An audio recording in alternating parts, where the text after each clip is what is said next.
Hi mga paano kaya and welcome to another episode of Universal Access Podcast. Paano kaya? I'm Ray, And I'm Dets. and we are back yet again for Yes. another episode. So ito yung first time na face-to-face kayo mag-record ni Miss Ray kasi dati, di ba, virtual lang. Yes, first time guys. So, please mark this in your history. Wow! And today, ano ba yung topic natin for today, Sir Dets? Today yung topic natin is paano kaya mag-budget, mag-save, and syempre meron tayong very special guest. So we have Miss Aizel, our payroll manager. Ayan. So kamusta ka naman, ma'am? Today ba o yung buong buhay ko? Pwede Hindi. naman, ma'am. For today, okay naman. The Mhm. usual traffic, no? So, hindi na nabago. Pero, yung iba, syempre, they're looking forward for the holiday. For us Right. kasi, sa payroll team is not. So, it's our sad holidays because it's payroll week. So, tamang-tama yung holiday sa payroll week namin. So, we're preparing for the payroll. So, mas tight yung schedule ng payroll team. Yes, Yes. oo. Bawal holiday. Oo, hindi ko nga naisip bakit sana pwede natin i-move. Kaso sakto 21 to 25. Sobrang critical. Yes. Ayan. Thank you, ma'am. Siguro before we dive into the episode, let's Mhm. introduce muna Miss Aizel, of course. Miss Aizel has been with UAS for 10 years, going 11 years. Ay, oo. Ayan. Grabe, isa na si Miss sa mga core. Pero bata pa ako ha. Baka naman isip, ay grabe, ang tanda na ni ma'am, 10 years. Super young. Yes, Oo. super young pa naman, ma'am. Doon tayo sa 19. So, So, 9 years old pa lang nagtatrabaho na. Ganun yung literal na 10 years experience pag naghanap sa fresh grad. Totoo. Oh, guys, alam niyo na. Dapat, Start them young. Oh, yeah. Start them young. dapat Oo. pala pag grade 3 ka na, dapat magtrabaho ka na. Oo. So, dapat yun yung working student. Ganun talagang advance. Ganun ang Gen Z eh. Iba yung atake Dati ng kasi Gen Z. sa atin, tinanong ka, anong gusto mong kunin paglaki mo? Oo. So, nag-isip ka pa, pagdating ng grade 3, ay dapat payroll na ako. Parang ganun. Alam mo na agad. Oo. And speaking of yan, payroll or yung Mm. work, na-mention din ni ma'am kanina na before she dived into being a payroll manager, she's been with HR. So, naikot niya lahat Yes. ng facets ng Mm. HR or human resources, in onboarding, recruitment, and then now you're currently the payroll manager of UAS. So, coming from that, ma'am, let's dive into the first question agad. Like, as a payroll manager, of course, you've seen a lot of employees do a lot of, budgeting mistakes. Siguro yun. Ano sa tingin mo yung mga budgeting mistakes na nakikita mo or na-observe mo sa mga empleyado natin? Siguro first dyan yung mas inuuna nila yung wants. So, kumbaga, they're waiting for the salary because may mga naka-add to cart na. So, ayan na yung mga Shopee Lazada natin. Actually, yung iba, hindi naka-add to cart for delivery na. Nasa sorting center na yung mga Really? orders. So, meaning, yung sahod mo, paparating pa lang, may paggagastosan ka na. So, that's why, yung nangyayari sa sahod natin is pambayad na lang natin sa mga, actually, hindi ko nila lahat, but pambayad na lang natin sa mga luho natin. Because, kumbaga, hindi na natin na-enjoy yung salary natin because sa isip mo pa lang, ubos na. So, hindi mo pa Hindi pa nahawa. siya dumadating. Hindi pa siya dumarating, ubos na sa'yo agad yung sahod mo. So, that's why ang nangyayari is parang, actually, ang ano naman dyan is, hindi naman dahil kulang ang sahod mo. Ang nangyayari kasi, hindi mo alam kung ano yung priorities mo. Totoo. Tama. So, that's why, ang thinking ng mga tao, kahit naman gaano kaliit ang sahod mo, kung alam mo yung priorities mo, alam mo magbabudget, at may matitira pa rin sa'yo. Totoo. Yun. Kasi, ay nangyayari, okay, yung iba, malaki sahod ko. So, hindi okay na yan, gastos tayo agas. Tapos pagdating ng sahod, ay nangyayari, wala na palang natitira. So, nauuna yung wants bago yung needs and priorities. So, hindi dahil sa laki o liit ng sahod mo. So, kahit janitor or anything, kahit minimum wage earner ka, kung alam mo yung priorities mo, alam mo na may matitira sa'yo sa future mo. At walang masisiro at the end of ng cut-off. Tsaka at the same time, hindi kayong laging nag-aabang doon sa sahod. Parang ako pala yun. Don't worry, minsan ganun din naman ako. Pero sa akin naman kasi, ma'am, is hindi pa dumarating. Parang kakasahod ko pa lang. Pero kinukumpit, magkano kayong babayaran ko ulit? Magkano kayo yung may iwan sa sahod ko? Oo. Ayun. So, parang tinitignan ko na, parang nagtatrabaho na lang ako para meron akong ibayad. Parang ganun. Oo. So parang ang dating din kasi, hindi na nai-enjoy ng mga employees yung sahod nila. Parang, ay, ito na naman tayo, kailangan natin Lumipad na magtrabaho. siya agad. Oo. So parang hindi mo, actually dapat naghahanap buhay tayo, hindi hanap patay. Diba? Yun yung sabi nila eh. Kaya ang nangyayari, parang you need to work just to pay the bills. Hindi, dapat ang thinking ng mga employees kasi dapat, we need to work to save our future. Right. Kasi syempre, on our end, hindi naman tayo bumabata. So kumbaga, as long as we have time, why not to save? Tama. So, know your priorities talaga. Yes. And less your, yung mga wants. Right. And I think you also pointed a very important insight, ma'am, kasi I also know some people who have, parang tumaas na yung sahod nila, pero wala pa rin silang naiipon. Correct. And I think that is because nag-inflate din yung lifestyle nila or mas tumami din yung wants kasi they want to parang afford the things that they can't afford before.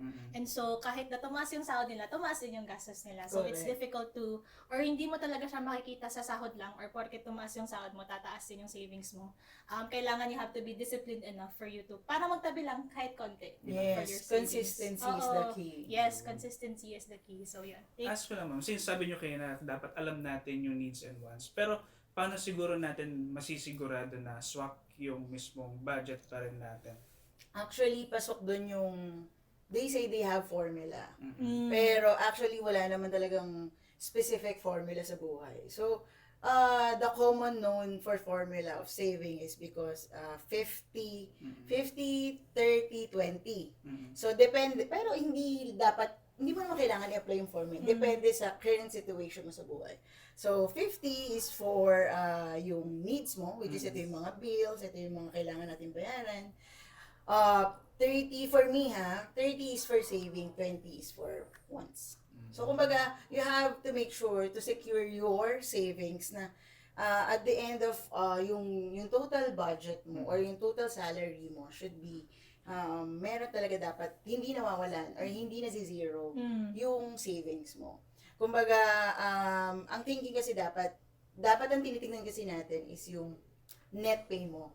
So, ang dating kasi, sige, sasahod ako ng 100,000, for example. So, sa 100,000, hindi mo ba nakikita yung mga deductions mo? So, doon sa deductions, ang nangyayari, feeling mo, yung 100,000, yun yung sahod mo. So, kaya, dapat nagbe-base ka doon sa computation mo, sa net pay mo. Para at least, alam mo kung paano mo siya ibabudget. And at the same time, tawag dito, at least alam mo kung paano mo ilalagay doon sa formula mo, yung 50% for my bills, ito yung 30% for my savings, and 20% for tawag dito for wants. Or kung gusto mo 10%, depende. Diba? Kung ano yung mag-work sa'yo. Yes, hindi applicable yon. So depende sa sitwasyon at depende sa kung ano yung gusto mong patakbuhin din sa magiging salary mo or sa kinikita mo. Wow, ayan guys, may natutunan naman tayo 50, 30, 20. Pero yung sa akin kasi parang mali. Yung 20 sa dulo, parang yun na lang yung budget ko hanggang next cut. Baliktad na. Kasi papunta na lahat sa nangyayari 70% sa bills, sa utang. Ayan. Tama. Kaya pala hanggang ngayon lugmok pa rin ako sa utang. Pero actually yung ganyan, hindi dahil may mga ilan kasi na parang hindi puro utang na lang ako. So pero yung iba kasi because they are breadwinner. So ang nangyayari talagang kulang naman. Again, depende pa rin yun sa sitwasyon mo sa buhay. Hindi ko naman sa nilalahat pero being a breadwinner, very hands up ako dyan. Naging breadwinner din ako. Kumbaga, hindi dahil marami kang utang, hindi mo na na-priority yung sarili mo. But because of being a breadwinner and dahil nangungutang ka at pinababayad mo dahil kinukulang, so ang nangyayari is pinoprovide mo yung needs naman ng family mo, which is walang mali doon. Totoo. Pero syempre, at the end of the day, you still have to save for yourself. Kasi sa dulo, kailangan mo pa rin magkaroon ng future and at the same time, hindi habang buhay nagtatrabaho tayo. Yes, tama. Kailangan din natin i-enjoy ang buhay. Diba? Iba yung may nahuhugot ka talaga. Correct. Oo. Parang ang tawag kasi doon, I always say sa mga friends ko and sa team, for my payroll team, always practice delayed gratification. Right. So, kumbaga, dito, okay lang na hindi mo ma-enjoy for now yung mga gusto mong i-enjoy, pero at the end doon, after noon, nakapag-save ka, na-enjoy mo na. Diba? May mahuhugot ka. Kasi ang nangyayari, wala tayong nahuhugot, lalo na pag emergencies. Hindi natin alam kung ano yung pwedeng mangyari any time of the day. So, unlike kapag meron tayo, actually, ang ano dyan is, yung freedom natin. Yan ang pinakamagandang, meron tayong freedom to have or to control our future. Kasi kung wala tayong freedom, lagi na lang tayo na stress, hindi enough yung sasawarin natin, lagi tayong naghahanap ng ibang trabaho. Yun naman din talaga yung purpose, bakit tayo naghahanap. It's because kinukulang na tayo. So, kumbaga, yung pinaka maganda or pinaka bonus dyan sa kinikita mo is yung peace of mind na hindi mababayaran ng once. And I feel like siguro coming from the framework, yung 50-30 ma'am, I feel, kasi right now, I'm also having a challenge in terms of managing my finances. Kasi I'm trying to support myself, or at least parang yun yung challenge ko sa sarili ko, to go out of my parents' home and like financially support myself. And mahirap pala talaga yung thing. Kasi ang daming bills, ganun. Yes. Parang na-shock ako kasi, asan na yung sahod ko? Hindi ko na hindi ko na siya nakawakan, ganun. So, pero feel ko siguro, since nasabi niyo yung 50-30-20 framework, I feel like for me, it's really just all about balance. It's in terms of balancing. Kasi I'm someone kasi na who likes to save talaga. Sobrang masinop ko or sobrang matipid kong tao. Tapos gusto ko, bawat cut-off, may nasa-save ako. Pero lately kasi, di siya masyadong nangyayari. So medyo napafrustrate ako. Pero at the same time, you also have to acknowledge na you have to reward yung mga hard work mo, diba? Yung mga paghihirap mo sa work. So you have to buy the things that you want to buy. So I feel like it's really just about finding that right balance or finding that right ratio or framework for you kung ano ba yung mag-work sa'yo na nabibigay mo pa rin or na-enjoy mo pa rin yung mga bagay na gusto mo. Pero at the same time, may naiipon ka pa rin kahit konti lang. Actually, yung pa 50-50, 100 every day, it's a big savings na yan. Kung pag ito-total mo siya, it's at the end of the year, makikita mo, makasave ako. Hindi dahil meron kang pinaka mag-i-stick na kailangan malaki agad yung savings mo. Hindi, ang importante doon is, again, the consistency. Right. Kasi ang importante, your goal is hindi ka dapat zero. Yun yung importante for the savings. Kasi ang nangyayari, sige, tsaka na lang, dagdagan ko na lang for next cut-off na savings ko. Hindi ka tulad na, sige, ito muna, kahit 100, okay ako. At least, you still safe, di ba? Yung may pera ka, kasi hindi mo alam anytime na pwede mangyari sa'yo. For me naman, ma'am, since nandun tayo sa budget, puntahan naman natin yung mga employees natin. Kasi minsan, di ba, ano ba yung nagiging benefits ng mga deductions nila? Kasi minsan, mas marami yung reklamo, bakit ganito na yung sahod ko, di ba? Parang ganon. Pero hindi mo alam, late ka pala at mga 2 linggo na. Correct. So, ano yung dapat malaman ng mga employees natin yung mga nandoon na nakikita nila sa payslip nila? Actually, ang misconception for the deduction is, parang wala bawas yan sa sahod ko. Pero hindi nila nakikita yung ibang deduction for their payslip is it's a forced savings na tinatawag. For example, the benefits, the mandated benefits that we have. Like the pag-ibig. In the near future, hindi mo alam na dinededactan ka ng employer mo ng 200 pesos. Imagine mo, 200 pesos, you use that for your benefits when you're applying a housing loan, or for example, or you're applying for a calamity loan, for example, wag naman lahat, kung nabaha ka or something, may mahuhugot ka na hindi mo alam paano ako naging qualified because of that savings. So, ang nangyayari, ang thinking kasi ng empleyado, ay nako, laki-laki. Tapos pag yung iba, ay nako talaga naman, ito na naman yung deduction ko, hindi ko na na-enjoy. So, kumbaga, let's look at the brighter side doon sa deductions natin, which is, ito yung, especially with SSS, PhilHealth and Pag-ibig. SSS is like, you have the retirement, maternity, sickness, di ba? And for PhilHealth, you can use for hospitalizations. And again, the Pag-ibig is for, tawag dito, for using na housing. Yes. Diba? Kumbaga, nakikita natin siya as bawas, pero hindi natin naiisip na nagkakaroon tayo ng forced savings na tinatawag. So, yun. And, meron ka bang mabibigay na tips for the employees, ma'am, na akala kasi nila lahat ng deduction niya, sabi nyo kaya na walang paggagamitan. Pero now, makikita nila yan if ever na merong calamity. Yun nga, meron tayong calamity loan. O kaya naman kung meron silang gustong kunin na, for example, mga gamit, di ba? Pwede silang mag-salary kagad sa salary loan. So ano yung mga pwede nating ibigay na tips sa kanila para hindi rin sila mahirapan once na nag-loan sila? Oh. Actually, dito, when kailangan nilang mag-file ng loan is they can directly naman to their account online. And isa din sa nakikita ko din for the deductions is, yun nga, katulad ng sinabi mo kanina, no? Puro ka na nga list for the whole week. Nagtataka ka pa bakit ang dami mo na. Ano ba kailangan mong gawin, di ba? So, you always have to check your payslip. Kasi payslip is very powerful. Kumbaga, yan yung pinaka-x-ray ng iyong sahod.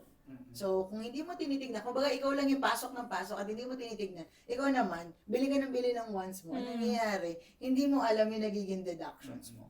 So, kumbaga, tawag dito, yung deductions kasi natin is, yun nga, nakikita siya as negative side ng mga employees natin. So, meron din tayo kasing tinatawag, aside doon sa loans, is meron din program si Pag-ibig na MP2. Right. So, MP2 I don't know if, yun, Yes, so at yes. least aware kayo, di ba? So, the MP2 savings program by Pag-ibig is, ito is, pwede kang mag-save, no? So, pwede mong ilagay lahat ng savings mo. Like, for 5 years, after 5 years, kikita siya. So, yung dividends na yun is tax-free pa. So, meaning, meron kang savings for 5 years na hindi mo naman na-expect, automatic na nakikita mo after 5 years, meron ka ng pambili or pang down payment ng bahay kung may plano ka. Lalo na kung bata ka pa.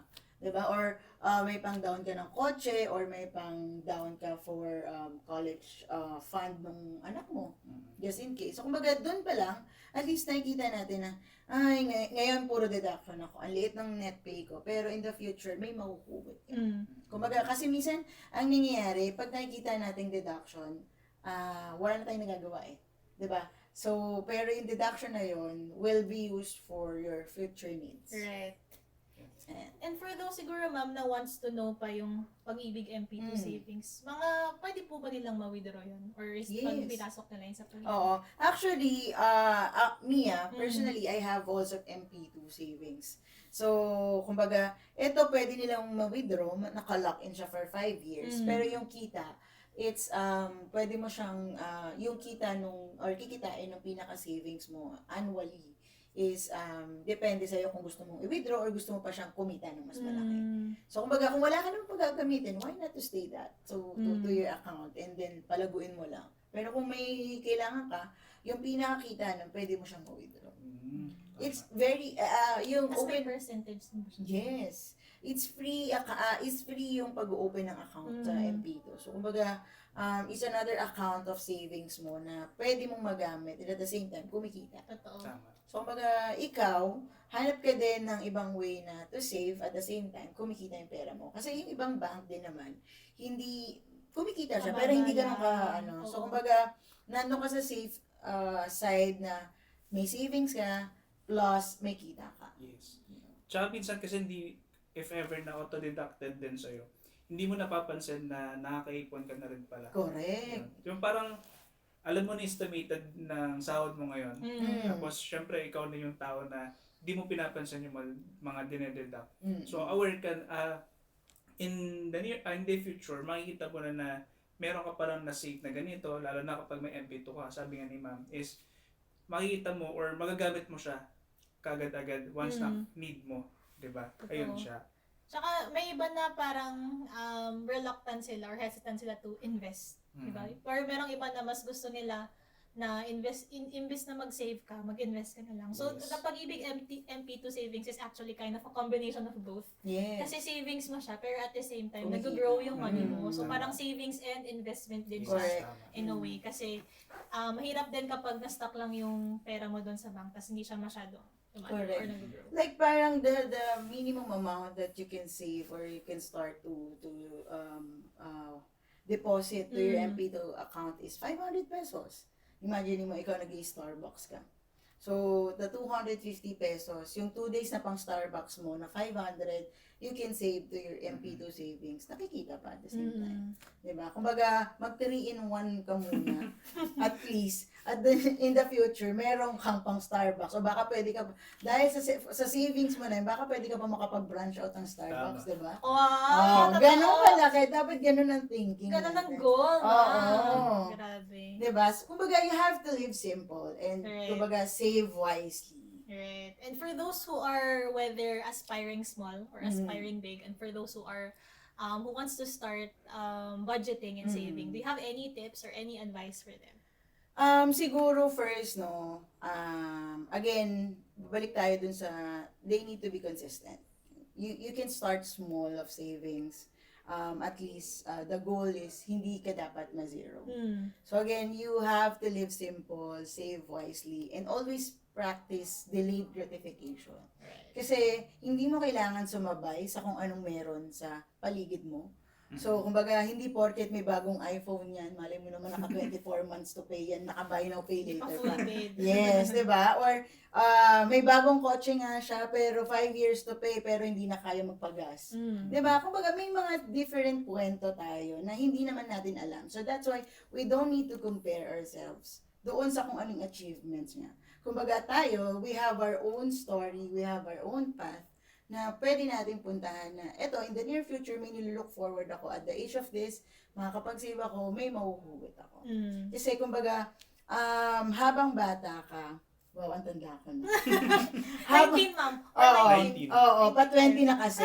So, habang bata tayo, kumbaga, at least nandun yung consistency natin. At the same time, lalo na ngayon, Gen Z is very, tawag dito, nandun sila sa point na kailangan gusto kong yumaman agad. So, actually, ibang-ibang kabataan ngayon, nandun sila sa point na gusto kong mag-save, gusto kong yumaman, gusto kong maging CEO, ang daming yung CEO. So, kumbaga, okay yung ganong thinking, pero syempre, andun pa rin tayo na dapat, nandun tayo sa importante na nakakapag-save at the same time, hindi rin tayo masyadong pinipressure yung sarili natin. Again, peace of mind, hindi yan nabibili ng kung ano man. So, kumbaga, in the near future, you have your peace of mind, alam mo, sa sarili mo, na magiging okay yung future mo because of this, what you did, di ba? Diba? Yung delayed gratification na, saka ko na-enjoy yan. Kasi may time para dyan, makakapaghintay. Sabi nga, laging, delayed man yung naranasan mo makapag-travel, delayed man na-experience mo yung gantong phones or something, gadgets, everything, at least na-experience mo. Pero, hindi ka namang problema kung paano mo siya babayaran, or hindi ka namang problema na mahatak yung sasakyan mo, kung mangyari man yun. Kumbaga, okay lang na for now, maghirap ka. At least sa future, giginhawa naman yung buhay mo. Tama. Parang ano na siya, parang ito, secured na yung Yes. future mo. You're securing your Oo. future. Tsaka nakuha mo nga yung gusto mo, pero at what cost? Yes, Diba? correct. Parang you always have to think of that. And sabi niyo nga, ma'am, if you can start saving early or as young as you can, please do. Kasi I feel like saving is really all about building a habit. Correct. Diba? Of parang kahit magtabi ka lang ng, like, let's say, 100 a day or Correct. like 100 per cut-off. It's really about building a habit, whether maliit man or malaki yung sahod mo. So, Correct. thank you so much, ma'am. Yes, For thank you gracing din. us your presence. I know super busy niyo. Kasi malapit na yan. It's Nasa okay. compute na. Sobrang busy ni ma'am, pero binigyan niya tayo ng Yes. time. So, thank you again, Miss Aizel, Thank for you your so much. time and of course for sharing yung mga insights yung dami ko talagang natutunan ng mga tips Oh. diba, Tsaka how to ako, budget and to save. Pwede ko nang baguhin yung 50, 30, 20 ko. Ibang formula na yung Okay, ibang gagawin formula mo. na. Yun Para at tama least may na. savings ka pa Yes, din. tama. Nabigay na ni Miss Aizel yung mga tips niya. So, don't forget to like, share, and subscribe this episode. And also, meron din kami mga tips if ever na ikaw gusto mong maging smart and easy yung trabaho natin. So, please, check din natin yung ating mga ibang episode for the AI mo na yan. So, pwede kayong makakuha ng tips and also mas mabibigyan pa natin ng mas easier way yung mga tasks natin. Right. And sabi nga ni ma'am, kapag di kayo nag-subscribe, Wala kayong sahod sa August 25. ayan, and this, kaya subscribe na kayo. Thank you so much, ma'am, and thank you so much, guys. Bye! Thank you. Thank Bye. you. See you Bye. again.